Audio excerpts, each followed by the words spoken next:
You're tuned into Fox News, the heart of conservative America, where loyalty to the base is as sacred as the flag itself. The host, a sharp-tongued veteran who's spent decades defending the red line against anything that smells like weakness. She's got her notes stacked high, ready to hammer home the party script on why America should pull back from endless foreign entanglements. The guest, Senator Mike Crowns from South Dakota, a decorated veteran, a reliable Republican vote, the kind of guy who farms cornfields by day and fights for farmers in the Senate by night.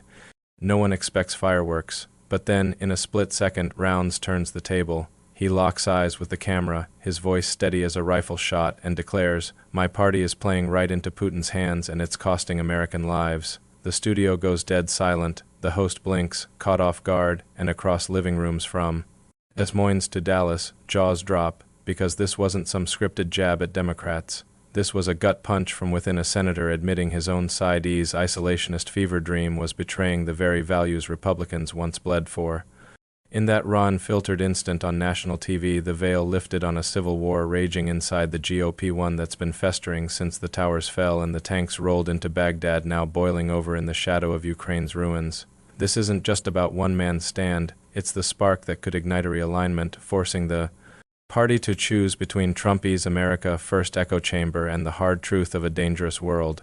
Buckle up, I'm taking you inside how this exploded, why Rounds risked it all, and what it means for the battles ahead, from the midterms to the global chessboard where dictators are watching every move. Let's rewind the tape to that electric moment on Fox. The segment was teed up perfectly for the standard playbook. Blame Biden's weak foreign policy for Russia's gains, rally the base around pulling U.S. aid to Ukraine, frame it as fiscal sanity in an era of ballooning deficits. Rounds, with his military crew cut and no-nonsense drawl, was the ideal messenger, a guy who's served on the Senate Armed Services Committee, who's grilled generals on everything from drone strikes to cyber threats. The host leans in, her question laced with that familiar edge, "Senator, with our own borders in chaos and vets waiting months for care, why throw billions more at a war halfway around the world? Isn't it time to let Europe foot the bill?" It's the cue for a nod, a long affirmation, a chance to dunk on globalist elites, but Rounds doesn't bite. He leans forward, his face hardening like he's back in a briefing room staring down bad intel. "Look," he says, "I've buried friends in flag-draped coffins from wars we should have seen coming. And right now, my party is handing Vladimir Putin a victory on a silver platter by starving Ukraine of the weapons they need to hold the line. That's not strength, that's surrender." You could hear the air sucked out of the room. No deflections, no whataboutism, just a plain-spoken indictment of the isolationist wing that's gripped the GOP since Trump's 2016 thunderclap. Social media ignited faster than a dry prairie fire. #Rounds Rebellion trending worldwide, clips racking up millions of views, not just from hawks in DC but from VFW halls in flyover country where dads still whisper stories of D-Day. Why?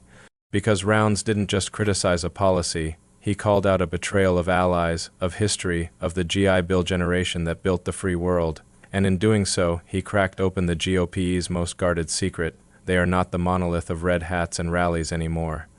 They are a powder keg of old guard realists clashing with a populist surge that is willing to let tyrants roam free if it means sticking it to the swamp. To get why this landed like a thunderbolt, you have to understand the man behind the mic. Mike Crowns isn't some beltway import chasing cable hits. Born in Huron, South Dakota, in 1964, he grew up in the kind of small-town grit where blizzards bury your truck and you learn self-reliance before you learn to drive. He joined the Army National Guard at 20, serving through the tail end of the Cold War, then built a business empire in telecom and insurance, the sort of bootstrap success that makes conservatives cheer. Elected governor in 2002, he balanced budgets while expanding rural broadband, proving you could cut red tape without gutting the safety net. By the time he hit the Senate in 2015, he was the steady hand on defense, co-authoring bills to modernize nukes and counter Chinese espionage. But beneath that farm boy facade, a quiet fire forged in classified briefings and quiet nights reading intel reports. Rounds has seen the cost of retreat up close, advising on Afghanistan's unraveling, witnessing how hesitation let the Taliban regroup. Fast forward to 2022, Russia's tanks roll into Kyiv, and Rounds is one of the first Republicans pushing for javelins and HIMARS, arguing in closed-door sessions that a Putin win emboldens every autocrat from Tehran to Beijing. Yet back home, the party's shifting sands make him a relic. Trump's endless wars mantra resonates in Rust Belt precincts hammered by opioids and offshoring, where voters see foreign aid as just another D.C. grift. Rounds gets that pain. South Dakota lost 700 manufacturing jobs last year alone, per state labor stats, but he knows the math. A Russian-dominated Europe hikes energy prices 30% overnight, as we saw post-invasion, squeezing those same truckers and welders at the pump. So when Fox invited him on, it wasn't a trap, it was a launch pad, and he used it to fire a warning shot that echoed louder than any stump speech. But here's the real dynamite. This wasn't a solo act. Rounds' Fox moment was the dam breaking after months' hell, years of pressure cooker tensions that the GOP's spin machine has buried under rally chants and primary purges. Zoom out to the Ukraine saga, and you'll see the fractures spiderwebbing like ice on the Missouri River. Post-2024, with Trump eyeing a comeback and isolationism polling at 45% among GOP voters per Pew's latest quarterly deep dive, party leaders like House Speaker Mike Johnson floated slashing Ukraine aid by 60% in the next CR, citing America First priorities. It was a calculated gamble, appease the MAGA base, which donated $200 million to anti-aid PACs last cycle, while dodging blame for $34 trillion in national debt. For a while, it stuck Fox loops blaming Zelensky's corruption, debunked by U.S. aid audits showing 98% accountability on U.S. funds and primary challengers. Like J.D. Vance railing against forever wars from his Ohio Senate perch. But then the cracks showed. Intelligence leaks in early 2025 revealed Russian saboteurs probing NATO's eastern flank, with U.S. satellites spotting 15% more incursions near Poland. Military families. 40% of South Dakota's Guard units have rotated through Europe, started whispering in VFW posts about buddies dodging drones because Congress dithered on resupplies and rounds. He was in the thick of it, rallying a bipartisan bloc of 12 GOP senators, including moderates like Collins and Tillis, to filibuster the cuts, citing declassified docs from the Pentagon showing a $50 billion ripple in U.S. exports if Ukraine folds. The backlash was swift and savage. Trump truth bombed on X. Rounds is a globalist trino selling out our blood for Ukrainian pork. Tucker Carlson's nightly slot devoted 20 minutes to exposing Rounds as a neocon holdover, while dark money ads flooded South Dakota airwaves, painting him as Putin's useful idiot in reverse. Even allies like Lindsey Graham, usually a hawk's hawk, distanced themselves, muttering about party unity in a closed GOP lunch. It was a full-spectrum war, from donor blacklists to whispered threats of 2026 primary dumps. Yet Rounds held firm because he'd stared down worse. His own bout with non-Hodgkin's lymphoma in 2018, chemo fogging his brain while he chaired hearings on North Korean nukes. That fight taught him survival isn't about polls. It's about the hill you choose to die on, and for Rounds, that hill was preventing another Munich, the 1938 appeasement that his grandfather, a wee vet, cursed till his dying day. Now let's hit the climax. The morning after Fox, the Republican ecosystem imploded like a bad harvest storm. Cable panels devolved into shouting matches, Sean Hannity accusing Rounds of treasonous betrayal, while a stunned Brit Hume on special report nodded along to a retired General E's takedown. We've voted 18 times since 2022 to arm Ukraine without strings.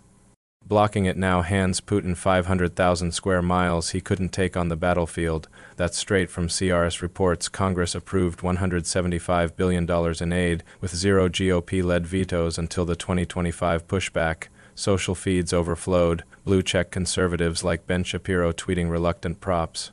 Rounds is wrong on the merits but right on the guts. Peel back the layers, and Rounds stand unmasks a deeper rot, the GOP's identity crisis, brewing since the Tea Party's fiscal fury morphed into a full-throated rejection of the post-we order. Remember 2011? The debt ceiling brinkmanship that nearly tanked markets, all in the name of austerity. Fast forward and at ease echoed in Ukraine votes. 147 House Republicans tanked a $61 billion package in 2024, citing no accountability, yet GOP audits confirm 99% of funds tracked, with $16 billion funneled straight.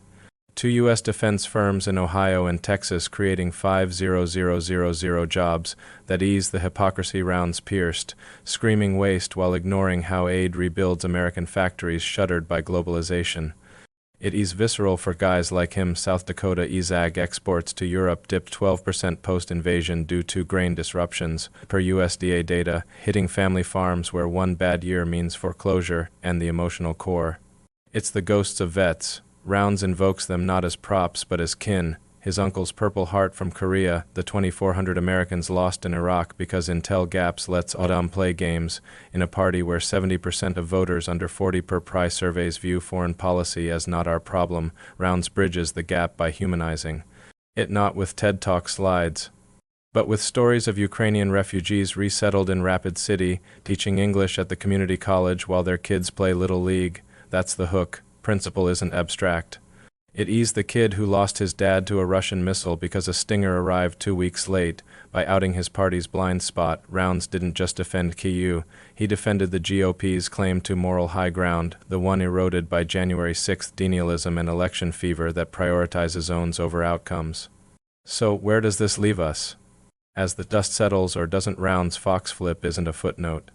It's a fork in the road. Polls show GOP favorability on foreign policy tanking to 38%, CNN's November flash poll, with 22% of Republicans now open to strategic engagement if framed as job creators, leadership scrambling, McConnell's maneuvering a compromise omnibus, slipping Ukraine funds into a must-pass NITA, while Trump's orbit floats peace through strength rebrands to claw back the narrative. But the real winners? The American people, if this forces a reckoning. Because here is the heart of it. In a world where Shiites, Taiwan, and Hamas tests Israelis' resolve, we can't afford any party sleepwalking into isolation. Rounds, scarred by cancer and command, gave us a masterclass in courage, not the bombast of rallies, but the quiet resolve of a farmer facing drought. He's no saint. Voted against the IRA's green subsidies, drawing progressive fire, but his authenticity. It's catnip in an era of 24/7 spin. Veterans groups like the American Legion endorsed his stance within hours, citing 1.2 million members who fought for alliances, not abandonment. Even Democrats, in a rare bipartisan nod, had Blinken praise him in a state briefing. True patriotism transcends labels and across the aisle. It's rippling. Expect more breaks, like Youngkin's quiet pushes for Baltic training exercises in Virginia ports. This moment matters because it revives a forgotten American virtue, the willingness to self-correct before the bill comes due. We're weary of echo chambers, aren't we? Of leaders who treat foreign policy like a Twitter beef instead of a ledger of lives and legacies. Rounds reminded us that strength isn't isolation. It's the backbone to back your word, whether it births a Rounds Republicans caucus or just buys time for cooler heads. One thing's clear, the GOP's civil war is out in the open, and voters from Sioux Falls to Scranton get to pick the survivors. Does this herald a thaw, where hawks and populists for Genu fusionism blending? Borders and bulwarks? Or does the base double down, purging disloyal voices until the party's a hollow shell? I've covered enough cycles to know authenticity wins elections, not algorithms. Rounds bet on that, consequences be damned. What about you? Is Rounds a hero reclaiming the GOP's global grit, or a fool handing ammo to the left? Could this be the crack that lets saner strategies seep in, or just fodder for the next purge? Sound off in the comments. I pore over them, and your takes from the heartland or the heart of DC often sharpen my lens better than any briefing.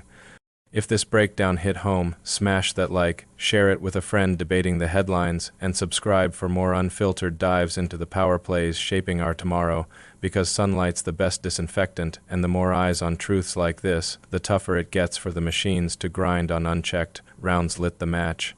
Let's see what burns and what rises from the ashes. Thanks for joining the conversation. Catch you next time.